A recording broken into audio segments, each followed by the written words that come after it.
बिना शंका के, बिना संकोच के अब तुम मुझसे मांगो, तुम्हें मैं ना दे सकूं, ऐसी कोई चीज मेरे वश में नहीं है। और इस सत्य भी है कि ऐसा क्या है सृष्टि में जो परमात्मा के वश में नहीं है।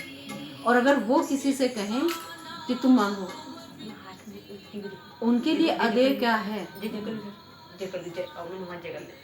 अब बहुत समझाने के बाद, बहुत अनुनय लेने के बाद, जब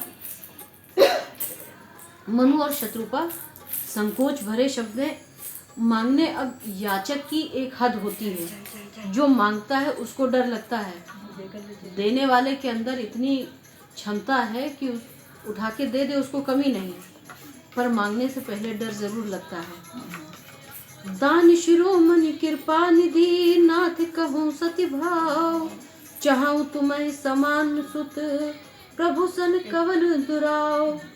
तब राजा ने कहा, हे दानियों के शिरोमणि, जब बहुत बार भगवान ने भी कह लिया कि अब आप मांग लीजिए, तो उन्होंने भी कहा कि हे दानियों के शिरोमणि, हे कृपा निधान, हे करुणामयी दीनानाथ। भगवान से मांगने से, यहाँ इंसान के पास मांगने जाता है आदमी तो उसकी हैसियत के अनुसार हाथ भी जोड़ लेता है, पैर भी छू लेता है और चापलूसी कर लिए थे। तो वो तो पारंबर परमेश्वर हैं, उनके शब्द नहीं मिलत हैं आदमी के पास कि हम कौनी तरह से उनसे मांगी।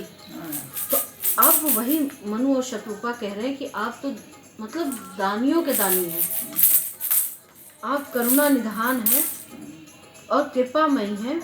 तो अगर हम आपके प्रति सच्चे भाव रखित है, मतलब कि हम बहुत सच्चा कहित है, आप हमका अपने भक्त की तरह समझत हो, तो आपसे हम एक बार मांगा चाहिए। अब भगवान तो पहले कह रहे तो मांगो, तो बोले, भगवान बोले हाँ मांगो। तो कहे कि हम चाह रहे हैं कि आपके समान एक पुत्र हो। तो भगवान विष्णु ने उनसे फिर से पूछा कि क्या कह रहे हैं आप। तो मनु और शत्रुपा बोले कि हमारा मन ये है कि हमें एक पुत्र रत्न की प्राप्ति हो जो आपके समान है। देख प्रीति सुन बचन अमोले, एवं मस्तु करुणा निधि बोले, आप सरिस खोजऊं कहाँ जाई, नृतप तनय होब में आई। अब राजा की प्रीति, यानी कि राजा मनु और शत्रुपा रानी की जो उनके भगवान के प्रति भक्ति थी, भगवान ने तथास्तु कह दिया। अच्छा, भगवान भी, भाव तो सबके अंदर है, भगवान से ज़्यादा करुणामयी और भावपूर्ण कोई नहीं है। तो भगवान भी भाव में आके बोले तथास्तु, चलो मांगा पूरा। अगले पल भगवान को ख्याल आया कि हम तो खुद की तरह नहीं है। खुद की तरह नहीं है से मतलब ये हुआ कि भगवान भी अपने हर अवतार में अलग रंग रूप, अलग अपना लीला लेकर धरती पर जन्म लेते हैं। तो खुद वो अपनी ही तरह दोबारा नहीं प्रकट होते हैं, तो उनके समान कौन है संसार में।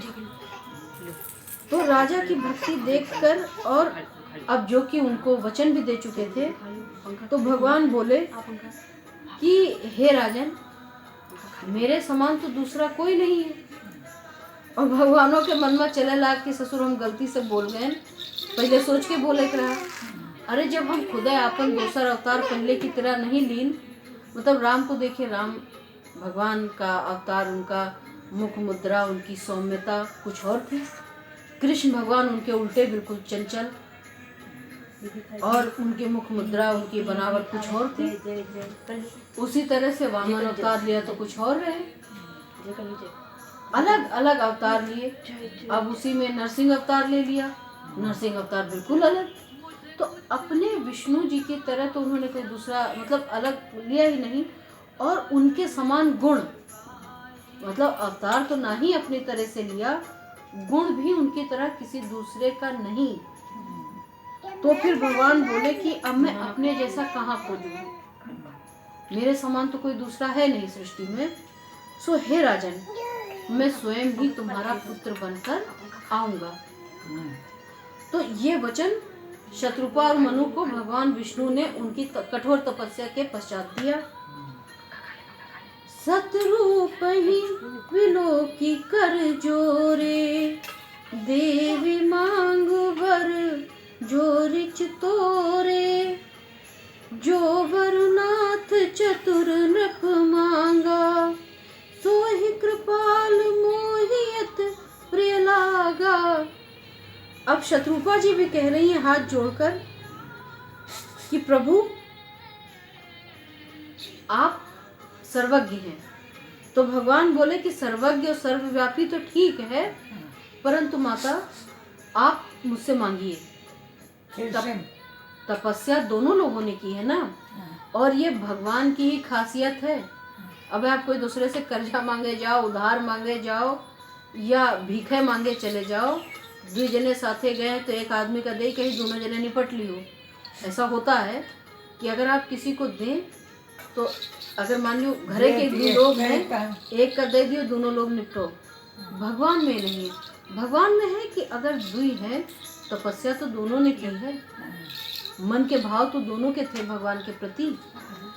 तो जब जो भी भगवान का जो सिस्टम है, उनके गवर्नमेंट में यही खासियत है कि जिसने उनके प्रति जो भाव रखा है, घर के अगर 4 आदमी हैं, अगर ये सुनकर जो भी हम बता रहे हैं, ये सुनकर अगर कोई भी, जितने भी लोग सुन रहे हो, घर में 1 आदमी, 2 आदमी, 3 आदमी, जो भी हैं, जो भी जिस भाव से अगर भगवान के प्रति 1 घंटे का भी मन में भाव ले आए, तो वो मान के चले कि इसमें जो लिखा है उस अनुसार भगवान उसको उसी दृष्टि से उस पर ही कृपा करेंगे। मतलब ये भक्ति ऐसी चीज है जिसमें कोई बंटवारा नहीं होता है, सबका अलग अलग। जो हमने किया वो हमको मिला, जो आपने किया वो आपको मिला, जो इन्होंने किया वो इनको मिला, जो उन्होंने किया उनको मिला। भगवान का हिसाब किताब ये है। इसीलिए भक्ति अपनी क्षमता, अपनी श्रद्धा अनुसार भगवान के प्रति जो भाव हैं, वो ये मान के चले कि कर्म कमाई यही है अकेली। बाकी तो संसार में सब कुछ चलता रहता है, लेकिन इसमें जो हम कर रहे हैं वो हमारे ही हिस्से में आएगा। तो उन्होंने कहा कि माता आप मांगे। भगवान विष्णु ने शत्रुपा से भी कहा, तो शत्रुपा ने बड़े विनय के साथ हाथ जोड़कर कहा कि हे प्रभु, जो राजन ने वर मांगा है, यानी कि जो महाराज ने कहा है आपसे, वो मुझे भी अति प्रिय लगा, और राजा ने बड़ी चतुरता से आपसे आपको ही मांग लिया। अब संसार में इससे प्रिय किसी को क्या। अभी भगवान से कोई मिल जाए, भगवान एक दिन किसी को दर्शन दे दे तो कई हफ्ते तक मन प्रसन्न रहता है सोच सोच के, और भगवान दर्शन हर किसी को देते हैं। कोई ये कहे कि नहीं मिलता है तो गलत है। जो पूजा पाठ करे उसको भी, जो नहीं नाम लेता है उसको भी। अब ये आके नहीं खड़े होते कि हम भगवान हैं, साक्षात नहीं मिलते। सपने में अगर आदमी अपनी जीवन जर्नी जितनी है लाइफ की विचार करे तो जरूर उसको एक बार दर्शन मिलता है। तो मनु और शत्रुपा दोनों ही उन्हें उनके इस वचन को पाके बड़े प्रसन्न हो गए। प्रभु परंतु सुठ होत ढिठाई, जदपि भक्त